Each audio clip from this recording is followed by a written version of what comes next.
కాకతీయులు నిర్మించిన అతి పురాతనమైన దేవాలయాల్లో ఒకటైన త్రికూటాలయమైన శ్రీ ముఖ్యనాథ స్వామి దేవాలయానికి మనం వెళ్తున్నాం. ఈ దేవాలయానికి వెళ్ళే క్రమంలో పచ్చని పంట పొలాలు, అడవులు ఎంతగానో అలరిస్తాయి. దేవాలయానికి వెళ్ళే దారి తెలియక ఆ గ్రామానికి చెందిన ఓ ఆటో డ్రైవర్ని అడిగి తెలుసుకున్నాము. అతను కూడా చాలా చక్కగా గుడికి వెళ్ళడానికి దారిని చెప్పాడు. టెంపుల్ ఉంది చూడండి, ఒకటి టెంపుల్ ఉంది కదా, టెంపుల్ ఇది ముఖ్యనాథ స్వామి దేవాలయం. ముందు ఆడ అచ్చిన కాంచెల్లి ముందు వెనక లాస్ట్ కథకైతే సీదా సీదా ఒకటే తోపయ్య. ఇప్పుడు ఆ పేరు ఈ మధ్యలో పెట్టారు కదా, ఎప్పటి నుంచిలో ఉందా? స్వామి అన్న కంపెనీ పాతవేనా? పాతదే. ఎవరు స్వామి పుట్టలో దేవుని చూసినంటారు అక్కడ ఇక ఉంటాడు, మా ప్రభుత్వ స్వామి అని ఉంటాడు. ఆయన ఉంటారు, ఆయన ఉంటే ఆయన ఉంటాడు, లేకపోతే ఇంటికి అంటాడు. అయితే ఆయనే చేసింది. ఆయన నెంబర్ ఉందా? నెంబర్ లేదు. ఆయనే దానికి ఇప్పుడు మొత్తం ఆయన మొత్తం ఆయన ఇక మంచిగా కట్టేది వెనక్కి కట్టించడం కిలోమీటర్ పోవాలి. గుడి కట్టకి నీకు పోయినా బాగా లేదు, నీకు బైక్ కాబట్టి నీకు పోతుంది. థ్యాంక్స్ అన్న. ఈ దేవాలయ చరిత్ర తెలుసుకోవడానికి నాతో పాటు మీరు కూడా రండి.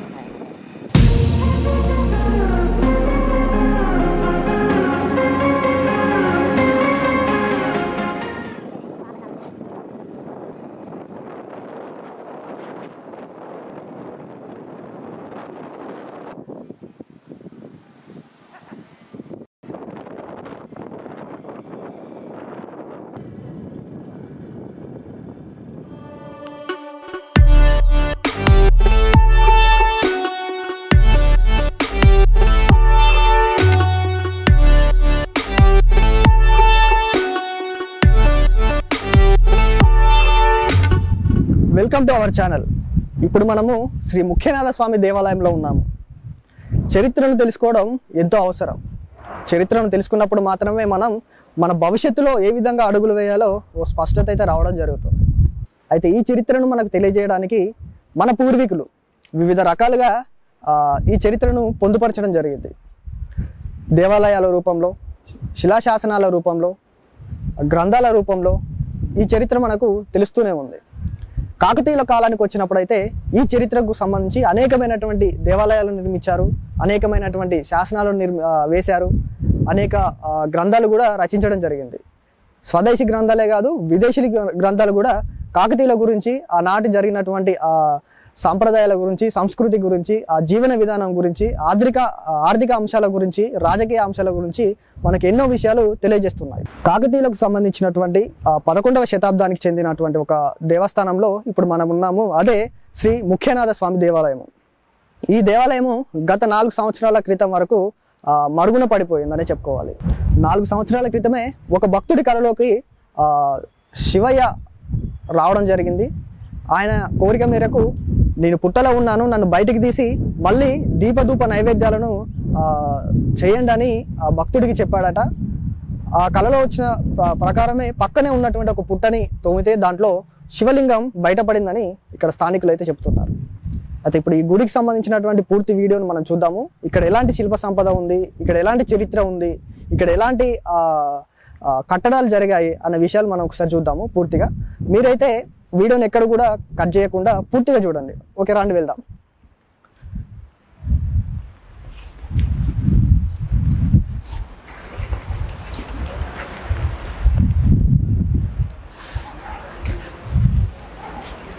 ఈ శ్రీ ముఖ్యనాథ స్వామి దేవాలయం హన్మకొండ జిల్లా ధర్మసాగర్ మండలంలోని ముప్పారం గ్రామంకి సమీపంలో ఉన్నటువంటి చెరువు పక్కనే, కట్ట పక్కనే ఈ దేవాలయం అయితే నిర్మించడం జరిగింది. గుడిలోకి రాగానే మనకు ఇరువైపులా కూడా స్వాగతం పలుకుతున్నటువంటి కొన్ని శిల్పకళలు అయితే మనకు కనిపిస్తుంటాయి. కుడివైపున మరియు ఎడమవైపున కూడా మనం వీటిని చూడవచ్చు. అయితే వీటికి ఇలాగే కొంచెం లోపలికి వచ్చినట్లయితే మనకు ఒక రకమైన డిజైన్ తోటి మనకు ఇవైతే కనిపిస్తుంటాయి. సో ఇవి చూడవచ్చు. మనకు ఏ గుడి చూసినా, కాకతీయుల గుడులు చూసుకున్నట్టయితే అక్కడ ఉన్నటువంటి శిల్ప స్ట్రక్చర్స్, అవి ఏమంటారు డిజైన్లు మొత్తం కూడా ఇదే షేప్లో ఇట్లానే కనిపిస్తుంటాయి. స్తంభాలలో ఇవే ఉంటాయి, కొన్ని నిర్మాణానికి సంబంధించినటువంటి కొన్ని పార్ట్స్ ఉంటాయి కదా, వాటిలో కూడా ఇలాంటి డిజైనే మనకు కనిపిస్తుంటుంది. ఇలాగ కొంచెం లోపలికి వచ్చినట్లయితే మనకు ఇక్కడ పైన పైన కూడా ఆ డిజైన్ చూడొచ్చు, అది రౌండ్ సర్కిల్లో ఉన్నటువంటి డిజైన్.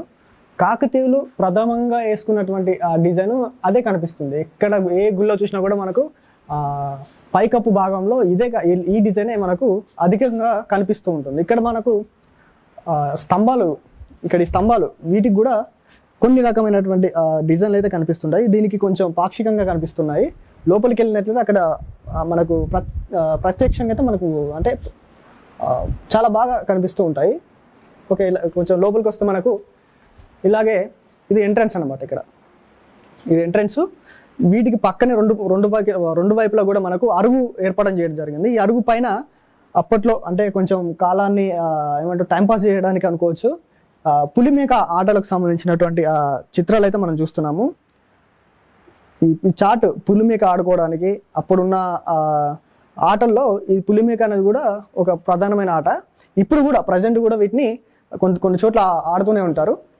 సో ఇలాగా మనం లోపలికి రాగానే ఇక్కడ 4 వైపులా 4 అంటే కళ్యాణ మండపం లాగా నందీశ్వరుడు ఉంటాడు మధ్యలో. ఈ నందీశ్వరి చుట్టూ కూడా 4 స్తంభాలను అయితే మనం చూడవచ్చు. ఈ 4 స్తంభాల్లో మనం లోపలికి రాగానే కుడివైపున ఉన్నటువంటి ఒక స్తంభాన్ని చూసుకున్నట్లయితే ఇక్కడ కాకతీయులకు సంబంధించినటువంటి ప్రధానమైన చరిత్ర, ఆ రోజుల్లో యుద్ధాలు ఎలా చేసేవారు, ఆ రోజుల్లో సాంప్రదాయాలు కానివ్వండి, సంస్కృతి కానివ్వండి ఏ విధంగా ఉంటాయి అనడానికి ఇది పట్టు నిదర్శనం అని అయితే చెప్పవచ్చు. ఇక్కడ ఒక వీరుని చూడవచ్చు. యుద్ధానికి వెళ్లే ముందు ఒక వీరుడు ఆయన యొక్క ఆయుధాన్ని పట్టుకొని, ఆయన చేతిలో ఒక ఆయుధాన్ని చూడవచ్చు. అంటే ఒక యుద్ధంలో దూసుకెళ్తున్నట్టుగా ఈ విగ్రహం అయితే మనకు, ఈ డిజైన్ అయితే మనకు కనిపిస్తుంటుంది. ఇక్కడ మధ్యలో మన సింహం బొమ్మ అయితే మనకు అంటే కనిపిస్తుంటాయి. ఇది కూడా సింహానికి సంబంధించినటువంటి అంటే వీటిని సింహాలే కాదు ఇంకేదో అంటారు. మీకు తెలిసినట్లయితే ఒకసారి కామెంట్లో తెలియజేయండి ఈ విగ్రహాన్ని. సో ఇక్కడ నుండి మనము దీని పక్కకి వెళ్ళినట్లయితే ఇటు సైడ్ ఇంకో వైపు చూస్తున్నట్లయితే ఇక్కడ కాకతీయులు యుద్ధంలో పాల్గొనేటప్పుడు యుద్ధ క్షేత్రంలో ఏ విధంగా ఉండేవారు, ఎలాంటి ఆయుధాలు వాడేవారు అని అయితే మనకు కనిపిస్తుంది. ఇక్కడ మనము ఒక బాణం చూడవచ్చు. బాణం అంటే విల్లు, చేతిలో విల్లు పట్టుకున్నటువంటి ఒక వీరుడు, అతని వెనుకనే బాణాలతో కూడినటువంటి అదైతే మనకు కనిపిస్తుంటుంది. దీనికి పక్కనే ఇటు సైడ్ ఒక చేతిలో కత్తి పట్టుకొని ఒక డాలుతోటి ఇంకో మనిషిని యుద్ధంలో ఓడిస్తున్నటువంటి దృశ్యాలు కూడా ఇక్కడ మనకు కనిపిస్తుంటాయి. ఇవి మొత్తం కూడా కాకతీయుల కాలంలో వాళ్ళు ఉపయోగించినటువంటి విగ్రహాలు. ఇక్కడ మనం చూస్తున్నటువంటి ఈ విగ్రహం ఏదైతుందో ఇది రాణి రుద్రమదేవి విగ్రహం అని అయితే ఇక్కడ మనకు అర్చకులు అయితే చెప్పడం జరిగింది. అయితే ఇదే పక్కన దీనికి ఇటువైపుగా మరోవైపు, అంటే ఇప్పుడు మనం 2 వైపులు చూసాము, ఇది 3వ వైపు అనుకోండి. ఇది ఇటు సైడ్ మనం చూసుకున్నట్లయితే ఏనుగులు, యుద్ధంలో ఏనుగులు ఉపయోగించారు కాకతీయులు అనడానికి ఇది ఒక నిదర్శనం. మనకు ఏనుగు పైన మనకు గణపతి దేవుడు అయితే కనిపిస్తున్నారు. ఇతను గణపతి దేవుడు అట. ఈ గణపతి దేవుడు యుద్ధంలో స్వయంగా పాల్గొని ఏనుగుతోటి అక్కడ ఉన్నటువంటి వాళ్ళ ప్రత్యర్థులు ఎవరైతే ఉన్నారో, శత్రువులు ఎవరైతే ఉన్నారో ఆ శత్రు సేనల్ని ఓడిస్తున్నటువంటి దృశ్యం మనం చూస్తున్నాము. ఏనుగు యొక్క ఆ తొండంతో ఆ మనిషి శత్రువు యొక్క తొడను భాగాన్ని పట్టుకొని అతన్ని ఓడిస్తున్నటువంటి దృశ్యం అయితే మనకు కనిపిస్తుంది. దీని వెనుకనే మరొక ఏనుగు ఉంది. ఆ ఏనుగు పైన మరో వీరుడు అయితే కనిపిస్తున్నాడు. ఏనుగుతో తొక్కించి ఇక్కడ చూడొచ్చు, ఏనుగు ఆ కాలు ఇక్కడ మనం చూడొచ్చు అంత స్పష్టంగా. ఇక్కడ మనిషి కాలు ఇక్కడ వరకు బయటికి రావడం జరిగింది. ఒక మనిషిని ఈ ఏనుగుతోటి తొక్కిస్తున్నటువంటి దృశ్యం ఇది. ఇలాంటివి అన్ని దేవాలయాలు అయితే మనం సాధారణంగా చూడలేము. ఇలాంటివి ఎంత అద్భుతంగా చెక్కారో చూడవచ్చు మనము. ఇక్కడ నుండి మనకు కొంచెం వెనుకకు చూసినట్లయితే పక్కనే మనకు అంటే ప్రధాన ద్వారం, మనం గుడి లోపలికి రాగానే ఎడమ వైపులో మనకు మహాగణపతి అయితే మనకు కనిపిస్తుంటారు. ఇక్కడ చూడొచ్చు. కాకతీయుల గుడులలో వాళ్ళు నిర్మించినటువంటి దేవాలయాల్లో ముఖ్యంగా అయితే త్రికూటాలయాల్లో వినాయకుడు అయితే ఖచ్చితంగా మనం చూస్తుంటాం. సేమ్ ఇదే ప్లేస్లో శివుడికి కుడివైపులో ఉన్నటువంటి ఈ భాగంలో ఏదైతే మన గణపతి దేవుడు ఉన్నారో ప్రతి ఒక్క త్రికూటాలయంలో కూడా ఇలాంటి గణపతి దేవుడు మనం చూడవచ్చు. 1000 స్తంభాల గుడిలో కూడా ఇలాంటి గణపతి దేవుడు ఉంటాడు. అక్కడ ఛాయా సోమేశ్వర స్వామి దేవాలయం నల్గొండలో ఉన్నటువంటి దేవాలయంలో కూడా ఇలాంటి ఒక వినాయకుడు అయితే మనం ఇదే స్థానంలో మనం చూడడం జరుగుతుంది. ఇక అలాగే కొంచెం ముందుకు వచ్చినట్లయితే కాలవ భైరవ స్వామి విగ్రహాన్ని అయితే మనం చూస్తున్నాం. ఇక్కడ చూడొచ్చు. ఇది నూతనంగా ఏర్పాటు చేసినటువంటి విగ్రహం ఇది. అంటే ఇటీవల కాలంలో ఈ గుడి మళ్ళీ ప్రాచుర్యంలోకి వచ్చిన తర్వాత ఈ విగ్రహాన్ని అయితే మళ్ళీ చెక్కించారని అయితే అర్చకులు అయితే ఇక్కడ చెప్పడం జరిగింది. ఈ కాలవ భైరవుని ఆ విగ్రహానికి పక్కనే మనకు శివలింగానికి సంబంధించినటువంటి గర్భాలయాన్ని అయితే మనం చూస్తున్నాము. ఈ గర్భాలయానికి ముఖద్వారంగా ఉన్నటువంటి పైన చూసుకున్నట్లయితే మనకు 3 గోపురాలు అయితే కనిపిస్తున్నటువంటి ఈ ప్రవేశ ద్వారం అయితే మనకు కనిపిస్తుంటుంది. ఈ 3 గోపురాలు సాధారణంగా ఇతర దేవాలయాల్లో చాలా అరుదుగా చూస్తుంటాము. ఇక్కడ కూడా ఈ మన శ్రీ ముఖ్య నాథస్వామి దేవాలయంలో మనం చూడడం జరుగుతుంది. అయితే ఇది గుడి లోపలికి వెళ్ళినట్లయితే మనకు ప్రధానంగా మనం ఎంట్రన్స్లోనే కుడివైపులా మరియు ఎడమవైపులో ఈ 2 వైపులో కూడా పూర్ణ కుంభాలను అయితే మనం చూడొచ్చు. ఈ పూర్ణ కుంభాలను ఇక్కడ చాలా అద్భుతంగా చెక్కడం జరిగింది. వీటిపైన అంటే ఇది మొదటి ప్రవేశ ద్వారం.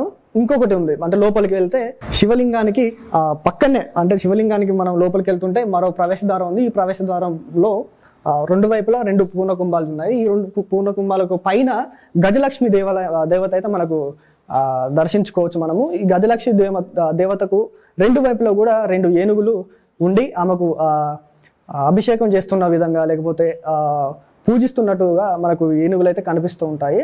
ఇక ఇందులో ఉన్నటువంటి విగ్రహాన్ని చూసుకున్నట్లయితే ఇప్పుడు ఉన్నటువంటి శివలింగాన్ని ఇది ఇటీవలగా మళ్ళీ ప్రాణప్రతిష్ఠ చేసినట్టుగా స్థానికులు చెప్తున్నారు. గతంలో ఉన్నటువంటి శివలింగం ఏదైతే ఉందో దాన్ని గుప్త నిధుల తవ్వకాల్లో అది పూర్తిగా ధ్వంసమైందని తెలుస్తుంది. అలాగే ఇక్కడ దగ్గర నుంచి మనము ఇంకో స్తంభం దగ్గరకు వస్తున్నాము. ఈ స్తంభంలో ఇక్కడ చూసుకోవచ్చు 2 వైపులా 2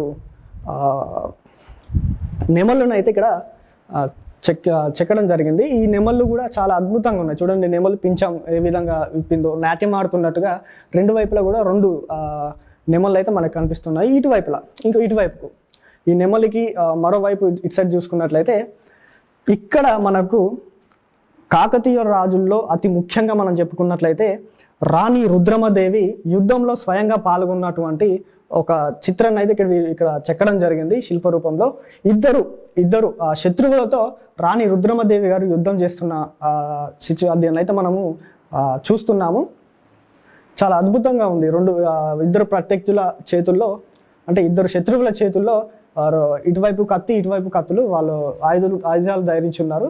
వాళ్ళతో రాణి రుద్రమదేవి యుద్ధం చేస్తున్నటువంటి విగ్రహాన్ని అయితే మనం శిల్పాన్ని అయితే మనం చూస్తున్నాము. ఇక్కడ ఈ విగ్రహానికి, అంటే శివలింగానికి ఎడమవైపులో ఉన్నటువంటి ఎడమవైపు చూసుకున్నట్లయితే మనకు రాజరాజేశ్వరి దేవి అమ్మవారు అయితే మనకు ఇక్కడ దర్శనం ఇవ్వడం జరుగుతుంది.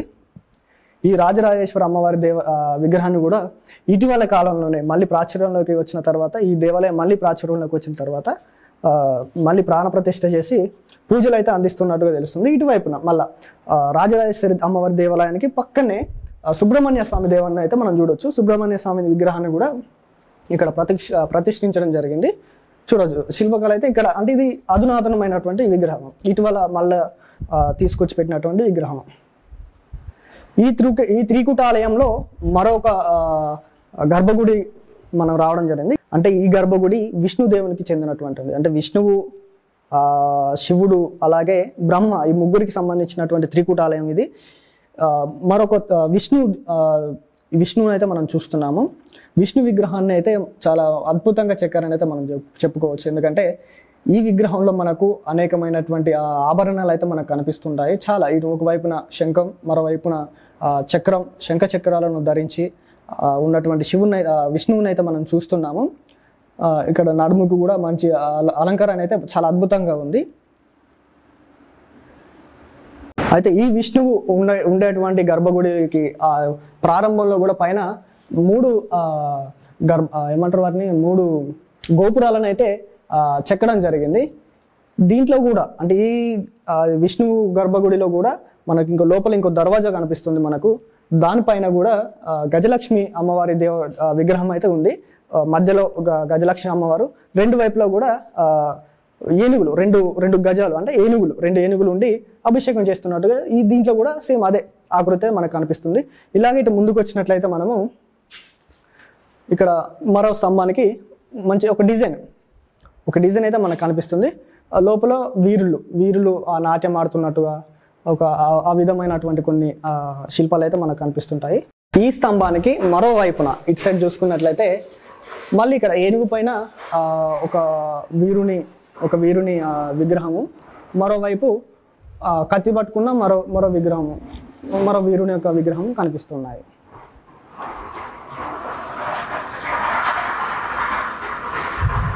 అయితే ఇలాగే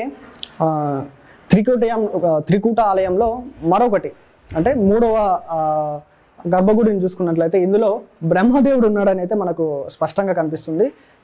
ఇందులో అప్పుడు ఉన్నటువంటి ఆ బ్రహ్మదేవుని యొక్క విగ్రహము పూర్తిగా అంటే పాక్షికంగా అయితే మనకు కొంచెం ధ్వంసం కావడం జరిగింది. ఆ విగ్రహాన్ని అయితే మనం ఇక్కడ చూడవచ్చు. 5 తలలతో ఉన్నటువంటి బ్రహ్మ విగ్రహం మనం ఇక్కడ చూస్తున్నాము. 5 తలలు, ఇటు సైడ్ 2, అక్కడ 2, ప్రధానమైన అంటే మన ఎదురు భాగంలో ఒకటి, మొత్తం 5 తలలతో ఉన్నటువంటి బ్రహ్మదేవుని అయితే మనం చూస్తున్నాం. ఇరువైపులా 2 దేవతామూర్తులు ఉన్నారు. 2 శిల్పాలు అయితే కనిపిస్తున్నాయి. ఇటువైపున మనకు సరస్వతి దేవి కూడా మనకు దర్శనమిస్తుంది. సరస్వతి దేవి మరియు బ్రహ్మదేవుడు వీళ్ళిద్దరు కూడా బ్రహ్మదేవుని యొక్క వాహనమైనటువంటి హంస పైన ఆసీనులై ఉన్నారు. చాలా అద్భుతంగా 2 కాళ్ళ మీద కాలు వేసుకొని అద్భుతంగా చూడండి ఒకసారి. కాళ్ళకు కడియాలు, ఈ మొత్తం అలంకారం కూడా చాలా అద్భుతంగా ఉంది. ఇక్కడ ఈ హంస కింద మరో 2 అంశాలను అయితే మనం గమనించవచ్చు. అటు సైడ్ ఇటు సైడ్ అంటే కుడివైపున ఎడమ వైపున 2 భాగాలు కూడా విగ్రహానికి 2 వైపులో కూడా మన హంసలను అయితే చూడవచ్చు. ఇది అసలైనటువంటి అంటే బ్రహ్మకు సంబంధించినటువంటి విగ్రహం ఇది. ఈ విగ్రహము ఇక్కడ ఉన్నటువంటి మన గర్భాలయంలో ఉండేది. ఓం ఆపాతారణవస్థలాం భువనా బ్రహ్మాండవాధిస్ఫురః జ్యోతిఃస్ఫాటికలింగమోహన విలసత్పూర్ణేందు భాంతామృతేః అష్టోకాప్లతమేకభీనమనిశం రుద్రానుభాతాంచపన్నో ధ్యాయే దీప్సితసిద్ధఘే త్వపదం విప్రోభిషేచ్చివం బ్రహ్మాండవ్యాప్తదేహాపసితహిమరుచాభాసమానాభుజంగైః కంఠే కాళాః కబర్ధా కలితశిశికలాచ్చందకోదండహస్తా త్రక్షా రుద్రాక్షమాలా సులలితభుషాన్ భవామూర్తిభేదాః ఓం నమస్తే అస్తు భగవన్ విశ్వేశ్వరాయ మహాదేవాయ ప్రియంబకాయ త్రిపురాంతకాయ త్రికాగ్నికాలాయ కాలాయ రుద్రాయ నీలకంఠాయ మృత్యుంజయాయ సర్వేశ్వరాయ సదాశివాయ శ్రీమహాదేవాయ నమః. హర పార్వతీపతయే హర హర మహాదేవ శంభో శంకర శంకర. ఘోరధరేభ్యః సర్వేభ్యో నమస్తే రుద్రరూపేభ్యః. ఈశానః సర్వవిద్యానామీశ్వరः సర్వభూతానాం బ్రహ్మాధిపతి బ్రాహ్మణోధిపతి బ్రహ్మ. శివోమే అస్తు సదాశివో. శివః ముఖ్యనాథ స్వామి సంభురుణానుగ్రహ ప్రసాద సిద్ధిద్వారేణాపద ప్రసాదాం శిరసాం ధారయామి. శరవాణం భవతి శతాయుః పురుషస్యేంద్రియే ఆయుష్యేంద్రియే ప్రతిష్ఠతే శతమినంతం భవతి శతమైశ్వర్యం భవతి శతమితి శతం దీర్ఘమాయుః.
సార్వభౌమాయ మంగళం ఆనందమంగళకర్పూర నీరాజనం సందర్శయామి.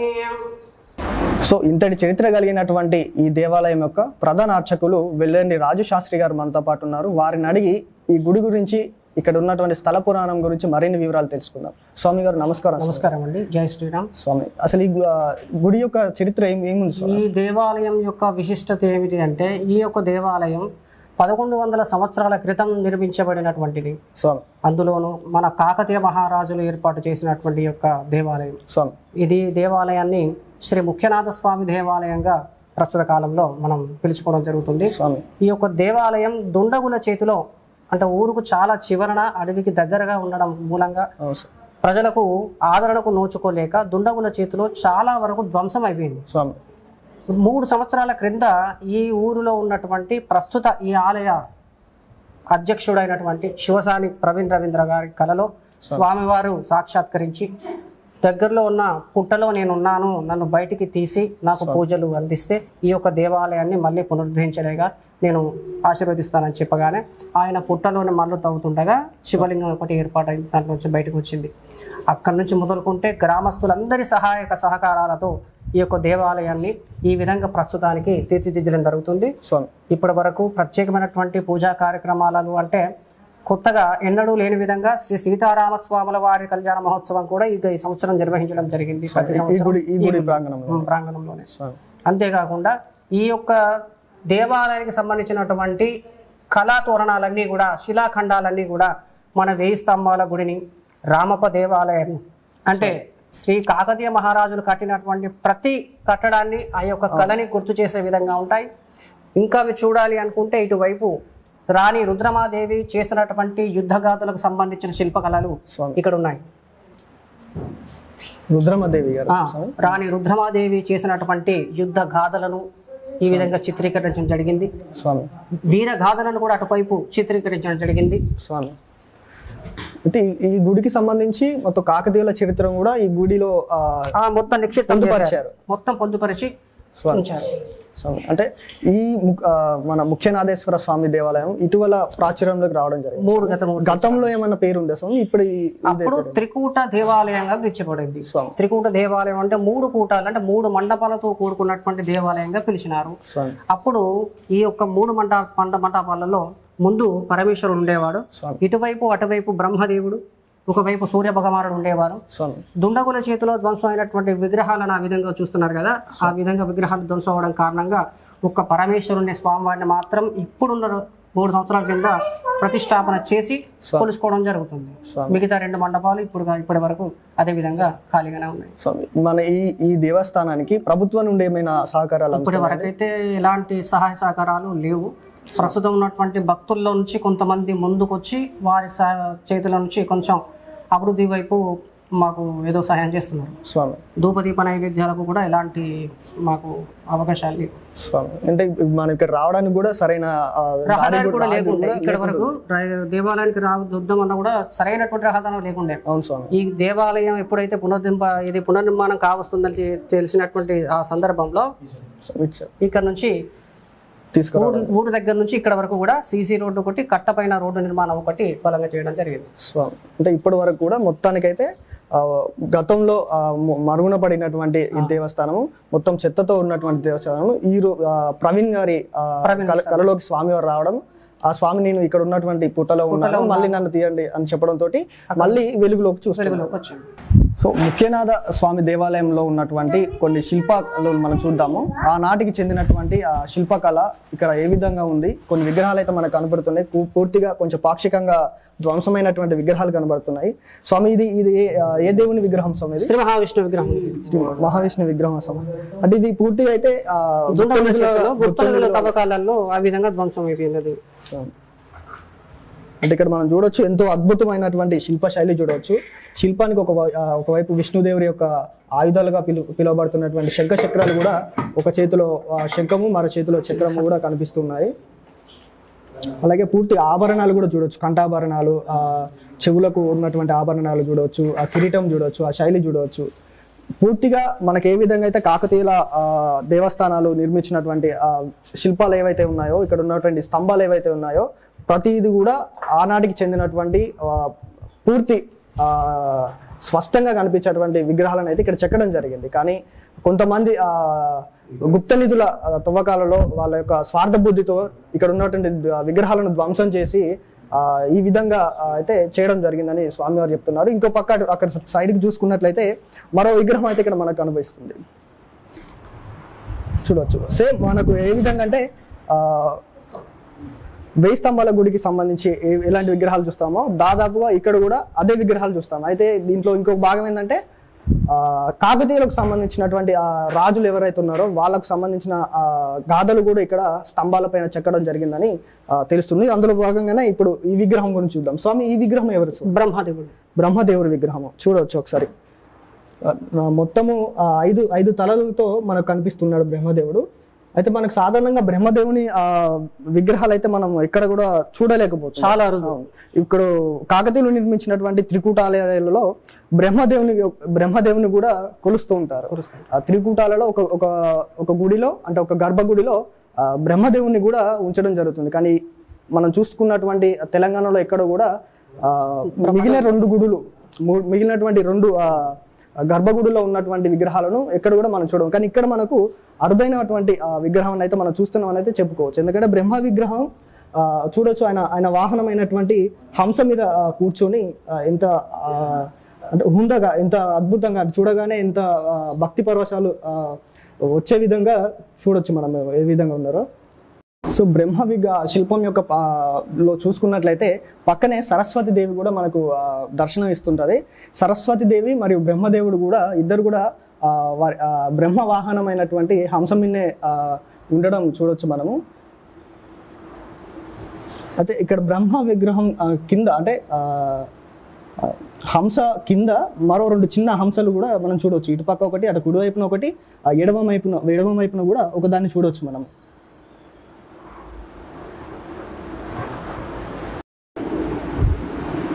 ఇక్కడ బ్రహ్మ విగ్రహం పక్కనే బ్రహ్మ ఉండాల్సినటువంటి గర్భాలయం ఏదైతే ఉందో ఇక్కడ చూడవచ్చు పూర్తిగా ధ్వంసం చేశారు. ఇది గుప్త నదుల తవ్వకాల్లో పూర్తిగా ధ్వంసమైందని చెప్పవచ్చు. కూర్చోవాల్సినటువంటి పీఠం అంటే విగ్రహాన్ని మనం ఉంచాల్సినటువంటి పీఠం కూడా పూర్తి స్థాయిలో ధ్వంసం చేయడం జరిగింది. సో చూడొచ్చు ఎంత ధ్వంసమైందో. ఇది విగ్రహాలను ఉంచవలసినటువంటి పీఠం అన్నమాట. ఇక్కడ కూడా చూడవచ్చు మొత్తం పీఠం కూడా మొత్తం పూర్తిగా ధ్వంసం కావడం జరిగింది. ఈ కేవలం కూడా గుప్త నిధుల వాళ్ళ అత్యాశతోటి ఇంత గౌరవానికి పాల్పడ్డారని అయితే చెప్పుకోవచ్చు. కాకతీయులు మన కోసం ఎంతో చరిత్రను ఇక్కడ నిక్షిప్తం చేశారు. వాళ్ళ రాజ్యానికి సంబంధించినటువంటి అప్పుడు ఉన్నటువంటి ఆ యుద్ధానికి సంబంధించిన యుద్ధ క్షేత్రంలో రాణి రుద్రమదేవి గారు ఏ విధంగా అయితే పోరాడారో వాళ్ళకు సంబంధించినటువంటి విగ్రహాలు చూసాము. తాత, మీ పేరేంది? సమ్మయ్యనా? మీరు ఎక్కడ? ముప్పారమేనా? మీరు చిన్నతనం నుండి మీరు ఆ చిన్నతనంలో ఈ గుడి ఎట్లుండేది? చాలా వికారంగా ఉండేదా? చిన్న పిల్లప్పుడు ఇంకా తిరిగి ఉండే రాంగ పూజ సమయం అయింది. మంచి పరిస్థితి పడుతుంది. ఇప్పుడు వచ్చింది. ఇప్పుడు పాత స్థాయికి వచ్చింది. సో ఇప్పుడు మీరు చూస్తున్నటువంటి ఈ దేవాలయం ఏదైతే ఉందో గత 4 సంవత్సరాల క్రితం వరకు మరుగున పడిపోయిందైతే చెప్పుకోవచ్చు. ఎందుకంటే ఇక్కడ కొన్ని గుప్త నిధుల తవ్వకాలు జరిపి ఇక్కడ ఉన్నటువంటి విగ్రహాలను ధ్వంసం చేశారు. గతంలోనే 4 సంవత్సరాల క్రితమే ఒక ప్రవీణ్ స్వామి అనేటువంటి భక్తుడికి కళలోకి వచ్చినటువంటి మన శివుడు ఇక్కడ పక్కనే ఉన్నటువంటి పుట్టలో నేనున్నాను, నన్ను బయటికి తీసి మళ్ళీ ధూపదీప నైవేద్యాలను అందించండి అని చెప్పాడట. అందులో ఆ క్రమంలోనే ఇప్పుడు ప్రస్తుతం చూస్తున్నట్టుగా ఒక ఆకృతికి అయితే మళ్ళీ పాత కాలంలో ఏ విధంగా అయితే పూజలు అందుకుందో ఇప్పుడు కూడా మళ్ళీ అదే విధంగా ఇప్పుడు ఈ గుడి పూజలు అందుకుంటుందని అయితే మనకు అర్థమవుతుంది. అయితే ఈ గుడి మొత్తం కూడా కిందికి కుంగిపోయినట్టుగా మనకైతే ఇక్కడ కనిపిస్తుంది. చూడొచ్చు మొత్తం ఇక్కడ ఉన్నటువంటి స్తంభాలు ఇవన్నీ కూడా కొంచెం కిందికి కుంగిపోయింది. అంటే వాడకంలో లేక ఇదైతే ఇలా జరిగి ఉండవచ్చు. ఇక్కడ పక్కనే మనకు మళ్ళీ ఆ పులిమేకకు సంబంధించినటువంటి ఆటకు అయితే ఉంది. అయితే ఈ పులిమేక ఆట అయితే ఆనాటి కాలందైనా లేదా తర్వాత కాలంలో ఎవరైనా మళ్ళీ చిత్రీకరించి ఉండవచ్చు అనే అంశాలు కూడా అంటే అనుమానాలు కూడా మనకు రావడంలో పెద్ద సందేహం అయితే లేదు. అయితే పూర్తిగా ఈ గుడిలో ఉన్నటువంటి శిల్పాలు మొత్తం ఇవి అన్నీ కూడా చాలా అద్భుతంగా చెక్కడం జరిగింది. ఏ మాత్రం కూడా వేయి స్తంభాల గుడి ఏ విధంగా ఉంటుందో దాదాపుగా అక్కడ ఉన్నటువంటి డిజైనే ఇక్కడ వేయడం కూడా జరిగింది. అండ్ రకరకాలుగా చూడవచ్చు, రకరకాల ఇవైతే ఈ డిజైన్ అయితే మనము వేయి స్తంభాల గుడిలో అయితే చాలా స్పష్టంగా కనిపిస్తుంది ఇలాంటి డిజైన్లు.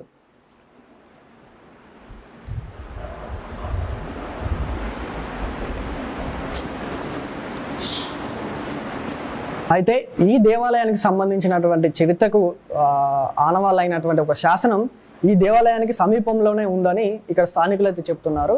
అయితే మనకు కొంచెం సమాచారం కూడా ఉంది ఆ శాసనానికి సంబంధించి. దాని ప్రకారము పంతబొల్లి రెడ్డికి కొమ్మసాని అనే దంపతులకు ఒక కుమారుడు ఉండేవాడట. అతని పేరు మల్లిరెడ్డి. ఆ మల్లిరెడ్డి ఇక్కడ రామేశ్వరం అనే ఒక దేవాలయాన్ని అయితే నిర్మించారని తెలుస్తుంది. ఇదే కాలక్రమేణా శ్రీ ముఖ్యనాథ స్వామి దేవాలయంగా మారిందని అయితే మనకు తెలుస్తుంది.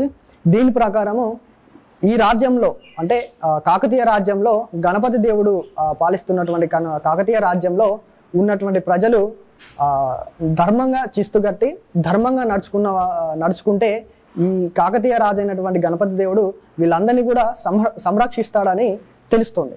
శ్రీ ముఖ్యనాథ స్వామి దేవాలయానికి సంబంధించి మాకు తెలిసిన చరిత్రను అయితే మేము చెప్పడం జరిగింది. ఇంకా దీనికి ఏమైనా అంటే దీంట్లో ఏమైనా తప్పులున్నా లేదా మీకు తెలిసిన చరిత్ర ఏమైనా ఉన్నా కింద కామెంట్ రూపంలో అయితే తెలియజేయండి. మరిన్ని ఇలాంటి వీడియోల కోసం మన ఛానల్ని సబ్స్క్రైబ్ చేయండి, లైక్ చేయండి, షేర్ చేయండి.